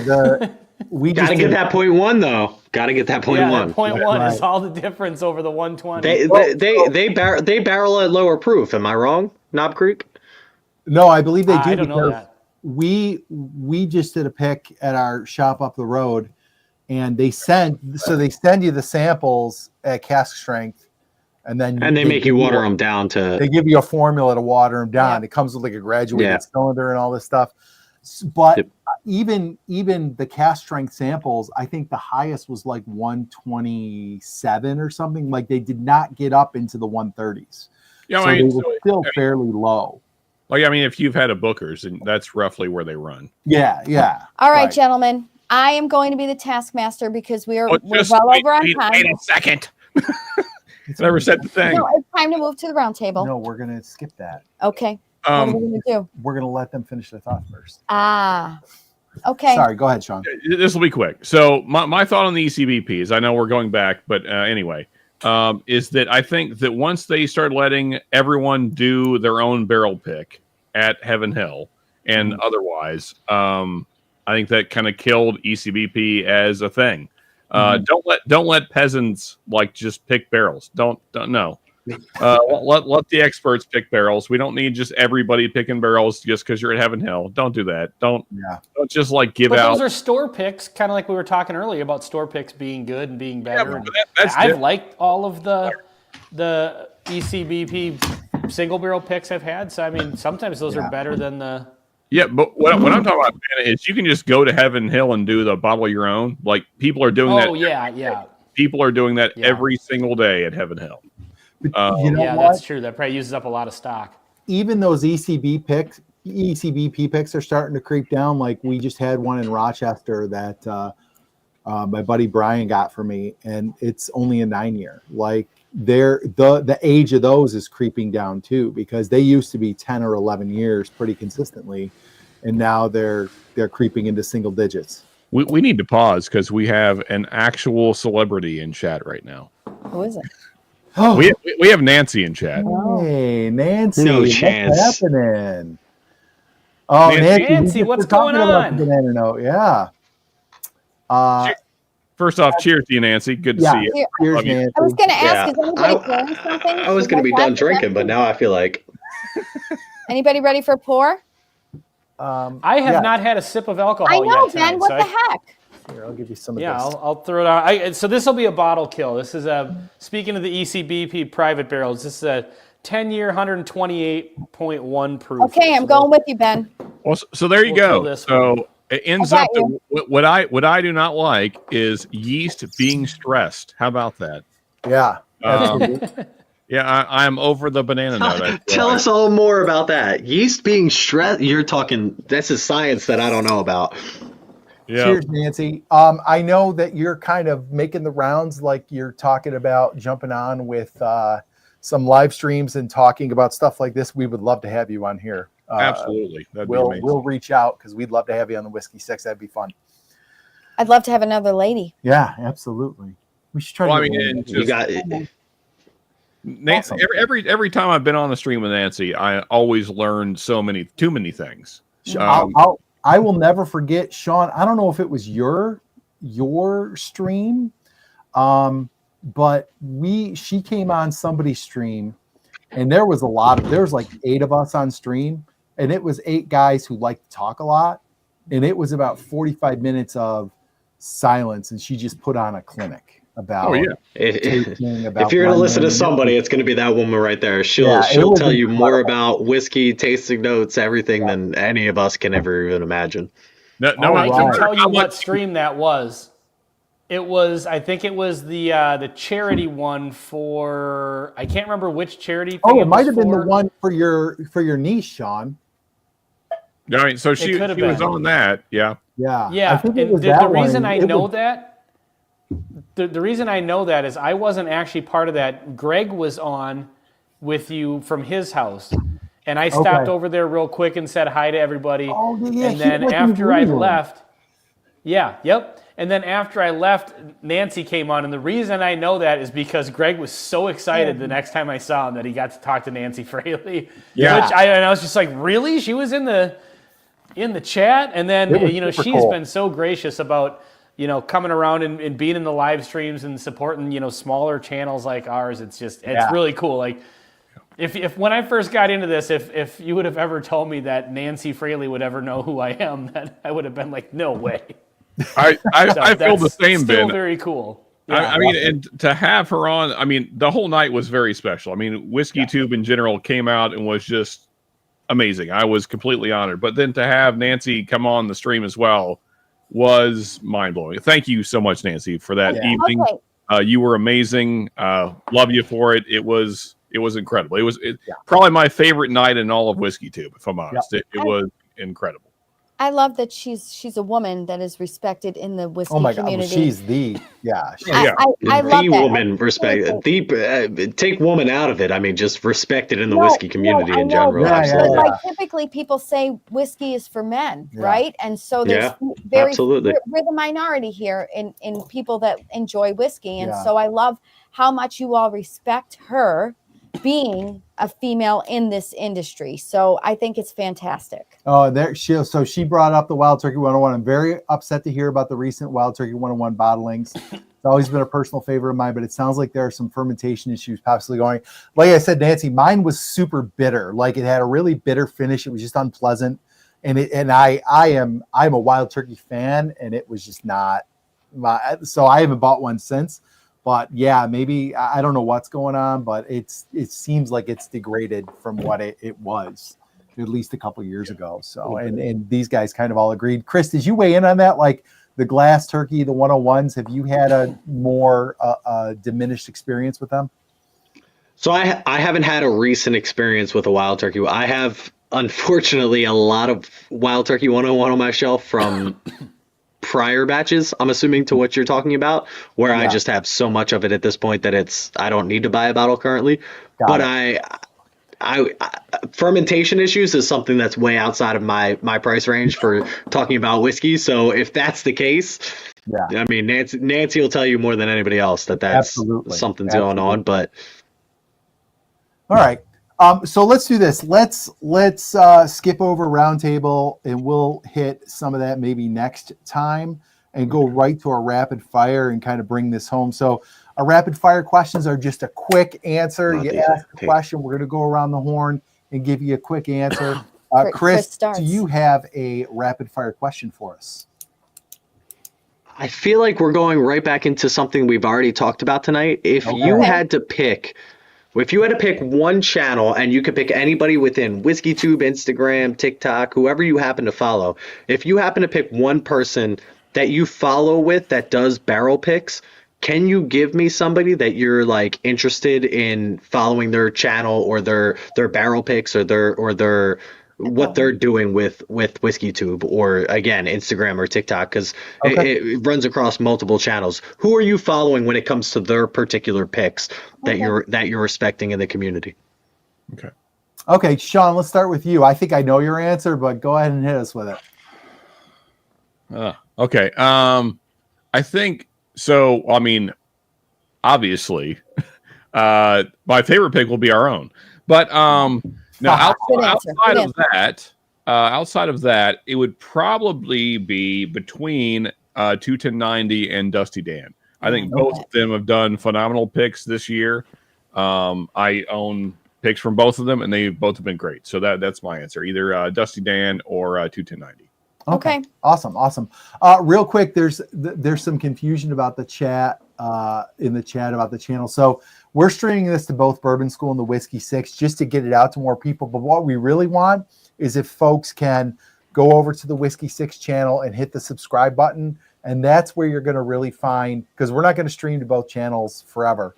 But we want to kind of get people over to the Whiskey Six channel, get subscribed. That's where we're going to have all the updates about picks and episodes coming up and everything like that. So that's why we're simultaneously streaming. But we really are trying to drive people over to the Whiskey Six channel and to hit that subscribe and notification button. How's that go? Hit that subscribe and notification button. Myron, what about you? Channels that you're kind of on? You're on kind of on top of their picks and waiting for announcements and things like that. Normally it's just Jason C. Like, okay, I watch Jason C. He has lives. He has the people who did the picks, and he'll have them on the channel, and I'll watch their show, and then I'll I'm not gonna lie, I'll buy their bottle. Okay. Awesome. Ben, anyone that you are kind of in on their picks or waiting for the next one? The only channel that I really have experience with their picks would be 21090 from those samples, and those were excellent Corbin Cash picks. So I would have to say them just because I don't really have any experience of buying a lot of picks from other channels. Right. Side note, there are a couple of channels in the chat here. I think I saw the Whiskey Shaman earlier. Yep. I see the Bourbon Nut, so I looked that up. Anytime I see somebody in the chat that sounds like it might be a channel, I go check it out. So Bourbon Nut's got a channel. Looks like a new channel here. So welcome. Go hit the go hit the sub on the Bourbon Nut and the Whiskey Shaman and whatever other channels might be in the chat. Feel free to promote yourselves. Bourbon Nut, I'm going to go do that right now. And I agree with you, the Pipe Dream 101. I really, really enjoyed the Pipe Dream 101. I've got a bottle and a backup bottle. Redwood Empire is a favorite in this house for sure. Oh, big time. Yeah. And finally, Chris. Oh, I guess that's us because it was Chris's question. Okay. So I'm going to say. I said, let me go first. Okay, go first. Okay. So I'll wait. Hold on. I'm messing with solo layout here. Here we go. Okay. Boom. So I am not a YouTube follower on WhiskeyTube as Brian is. He's the one that watches. When he puts something up, I watch it with him. Why did you want to go first? Because there's one channel that I would say, and it's a local channel, Buffalo Bourbon Enthusiasts, Brian and Deb. Oh yeah. We've done several picks with them.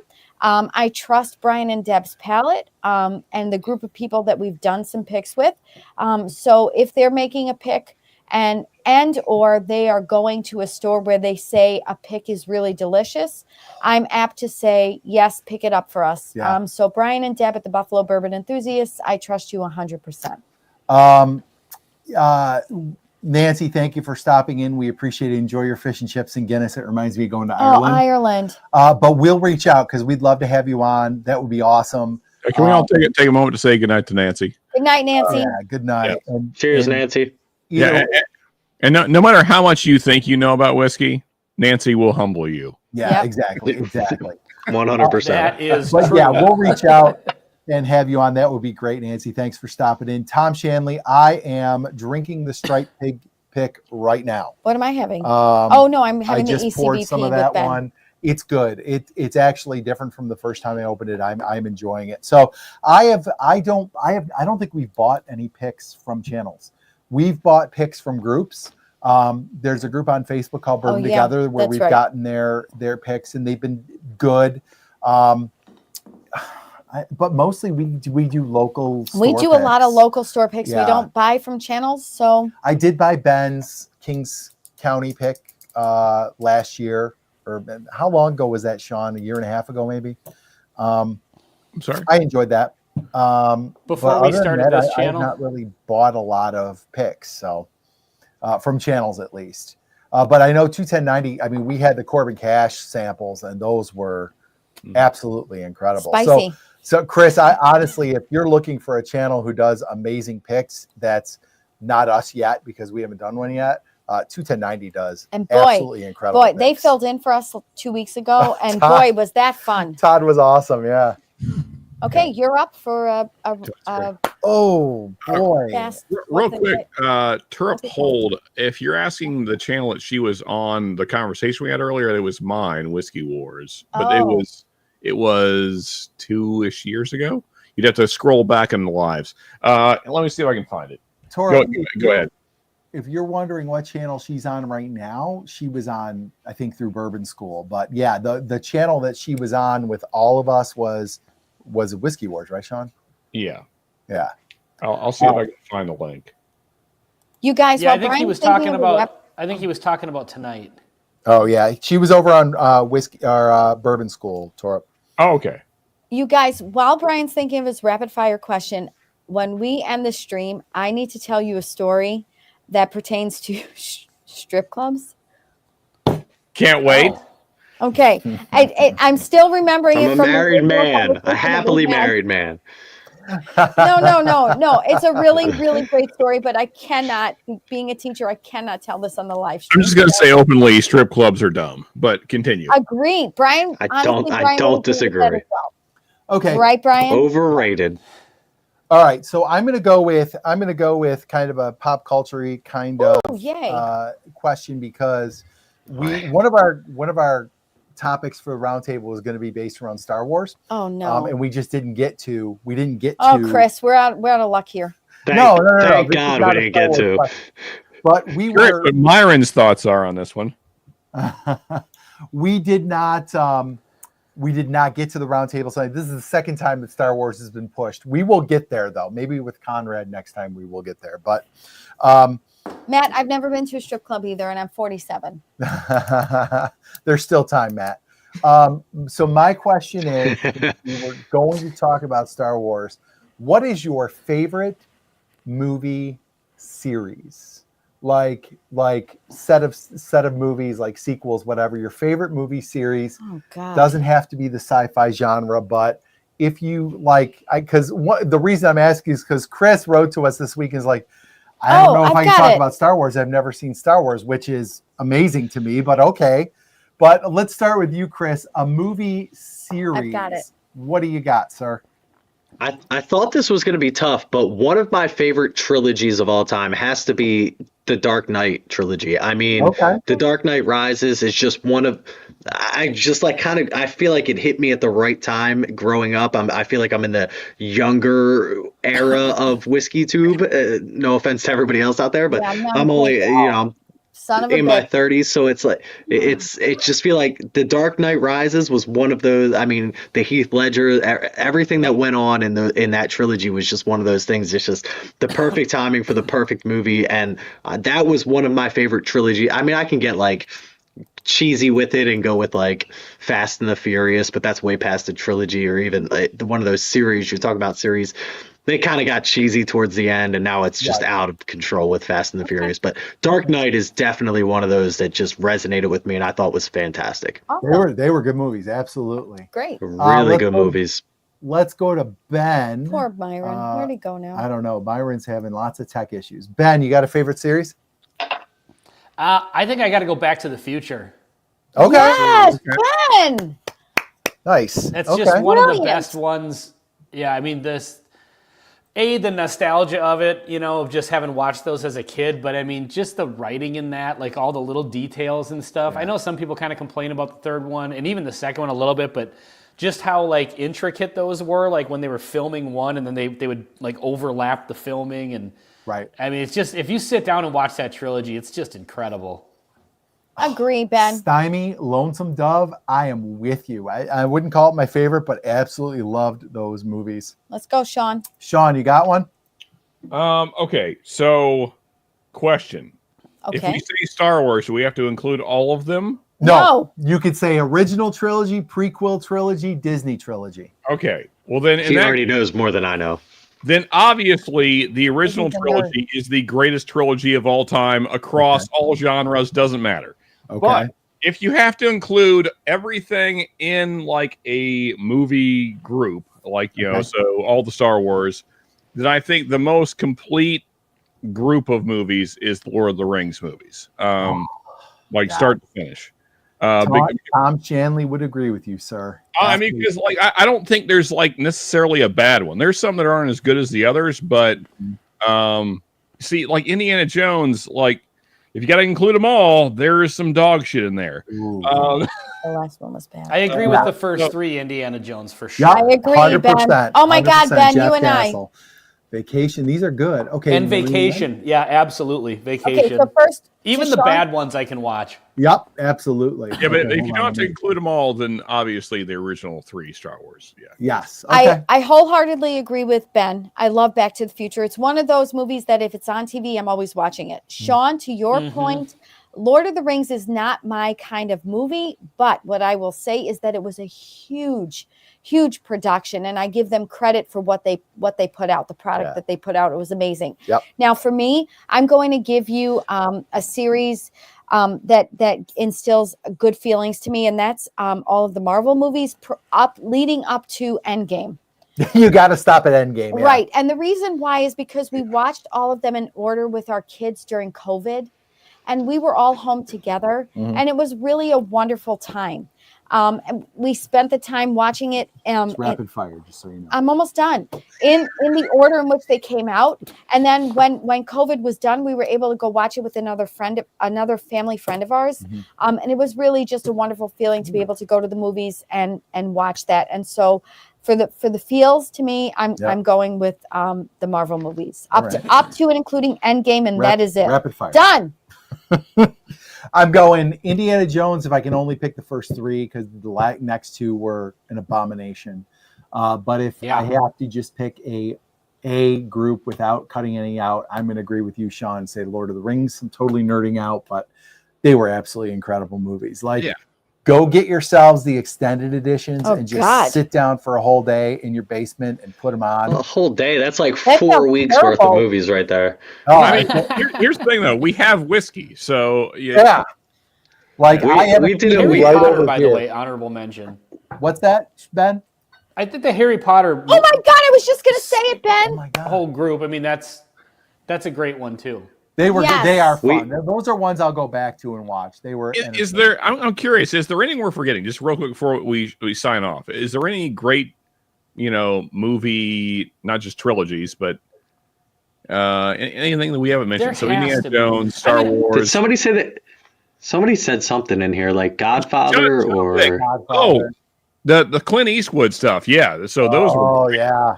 Like the Man with No Name ones. As a single movie, I have to say A Few Good Men. That was Matrix. No, but he just asked. Sean Matrix is up there. Oh, sorry. Like the first one's amazing, and then.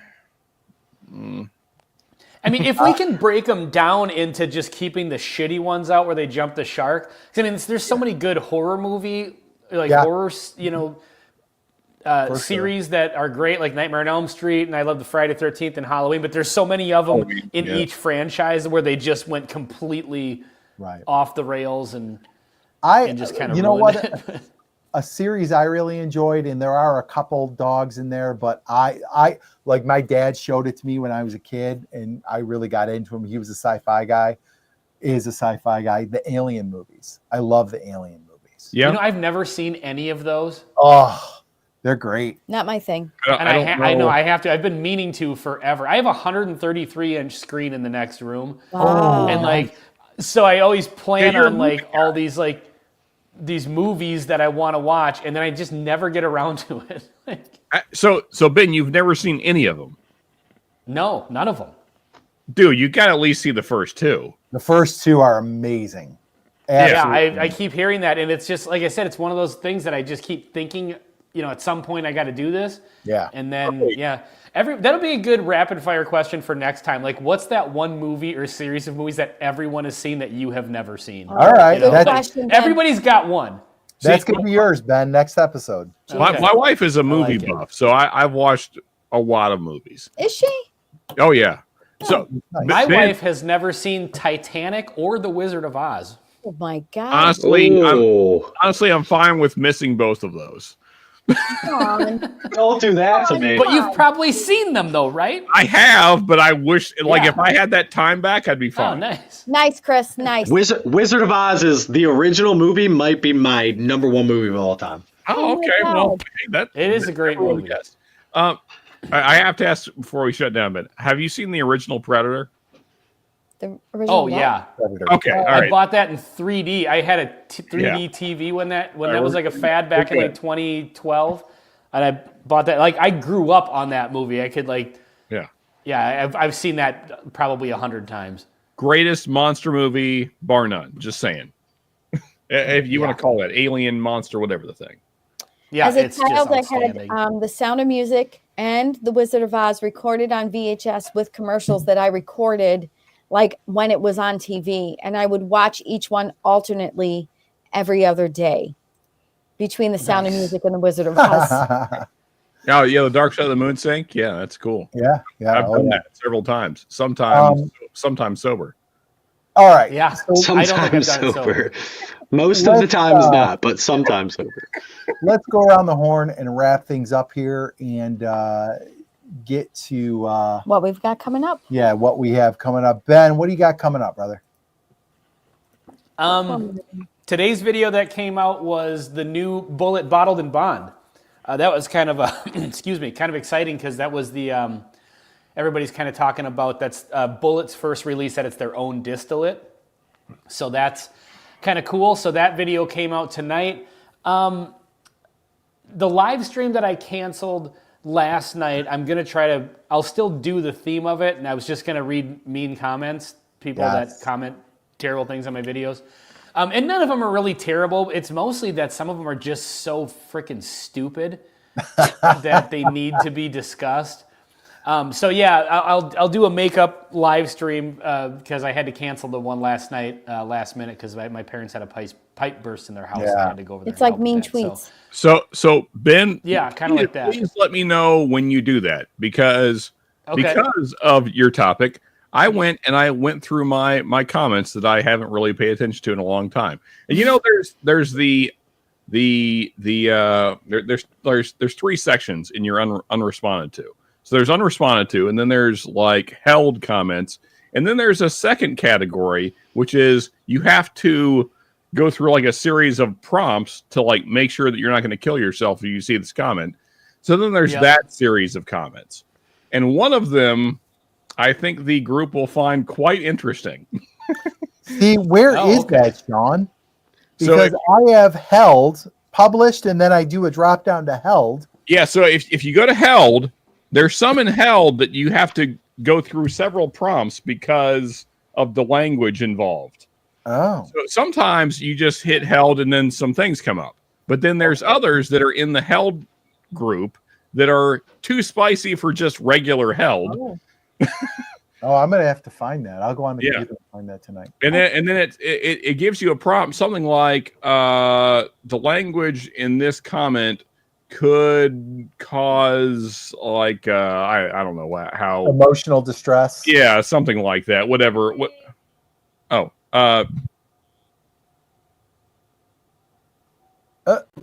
gonna unsolo him. What happened? I think he's muted talking to his wife or something. Yeah. Oh. Okay. Anyway, Sean- that's what I've got going on, and I'll do my second monthly Patreon sample drawing as well because I have to do that because I was going to do that last night too. So. Okay. So Ben, when do you think that'll be? Just so we can show up. I could probably do it next week whenever I do my next live stream. All right. So I'll try to do it next week. I don't see why I wouldn't. Oh, my All God. right. Taxes. Oh, that's going to be a shitty day. We might need to do that. We're getting our because we're getting taxes done, so we might jump on and drink with you. just to drink. Sounds like a plan. All I have coming up is a live this week, and also, folks, subscribe. There is an amazing pick coming. Okay. Yeah, That's all I have subscribe to to say. Whiskey 6. Yeah. You're gonna want to know. Subscribe to this channel right here, and also absolutely. this is where you should be watching as well. Yeah, Good job, Sean. Chris, Yeah. what about you? What do you got coming up, bro? I'll be back. So April is going to be, I'm doing a showdown between March was our March Madness Bourbon Bracket Single Barrel Edition. I took a bunch of single barrels that I got in 2024, put them up against each other head to head in 2025. April is going to be a similar thing, but I'm doing other channels picks. So I got Stuff and Whiskey. I have Mash and Journey, which is Scott and Jason C. I have who else is above that? Dusty Dan and Hello Again Whiskey Friends. They have a bunch of picks together. And then I have a fourth channel, SLB Drinks. So they all sent me 5 samples. So in April, I'm going to be like putting them up against each other each week to see who has like the best picks out there, which is something we talked about today. Which channels are you following? And I think Sean said Dusty Dan. Dusty Dan and Hello Again Whiskey Friends have some amazing picks out there that I don't think enough people are talking about. After that, May is Bottle Kill Month, which is what Sean was participating in tonight. We're going to do a lot of fun giveaways here at Bourbon of the Week for Bottle Kill Month. Basically, if you finish off a bunch of bottles that you have laying around with just a little bit of whiskey in it and like tag me on Instagram or TikTok or wherever you happen to be, you'll get entered to win some fun prizes throughout April. And then we have a Sagamore pick coming out at Bourbon of the Week. We're doing that with John at Gentleman of Whiskey, who is what we were arguing with over the Maker's Mark. Me and John are doing a Sagamore pick, and then later in the year we're doing a Mayor Pingree pick, which should be exciting. I'm excited about that one. Nice, right on. That sounds exciting. Good stuff, man. All right, Bourbon School. We've got what do we have? Well, you have. Oh, we're doing Trash Palette Saturday with Baker Drinks. Yes. So we'll be on the Trash Palette Challenge with Troy and Laura. We're going up against Sowen to Bourbon. You guys, I'm going to suck so hard. It's going to be so bad. We're going to be. That's what she said. Yeah. But it'll be fun. It'll be fun to hang out Ben. and do that. Brian and I are working on a new topic. Oh, a new series. Yep, yeah, a new series. Start a new little series coming up, but we're not ready to reveal yet. We're just working on it tonight. Yeah. But I mean, just kind of the normal regular stuff. basic stuff. We'll have a review Monday. We'll have some list or something. Lauren's in the studio in a couple of weeks. Lauren's coming next week to film. We're on break, so she's coming for a full day of filming. So we're gonna have to feed her before she has to drive home. Yep. Absolutely. And it'll be fun. So, and for the Whiskey 6, obviously, we have our Corbin Cash pick coming up soon. Please subscribe so you can keep up to date with that. We'll have more details, hopefully, by the next episode. Speaking of which, our next episode is going to be... Oh, hold on. I got it. Marianne's got it. Yep. April 10th. April 10th, our guest is going to be Conrad from Whiskey Bonded. So we're looking forward to that. If you are not familiar with Whiskey Bonded, he is on TikTok, he's on Facebook, he is on YouTube. Interesting guy, I like his videos. Big Redwood Empire fan. He's actually done a pick with Redwood Empire, which I would love to do sometime. But good dude. So Bobby hooked that up for us, so he's going to be on the 10th. And I think I just want to say one thing. What do you want to say? I just want to say thank you to all the other members of the Whiskey 6 for allowing me to come on and be a part of the show. I really appreciate it. I know sometimes I don't know as much as you all do, but I really am having a great time. So thank you so much. We like having you on. Thanks, Ben. All right, guys. Well, thank you all for tuning in. Please make sure you hit that like and subscribe button, and then subscribe to all these channels: Whiskey Wars, Mash and Metal, Bourbon of the Week, Bourbon Note, Bourbon Drop, Bad X Bourbon, Bourbon School, if you are so inclined. And we'll see you in a couple of weeks. In our chat, Bourbon Nut, I just subscribed, so you're up to 35 subscribers. He's a brand new channel. Go check him out. Welcome. Whiskey Shaman, Whiskey Wisdom, Frontiersman Adventures, and I don't know if anybody else is in the chat. Matt from Whiskey Wisdom. Sorry. But go ahead and give them all a sub, and guys, we'll talk soon. Have a good night. Cheers. Cheers, everyone. Cheers.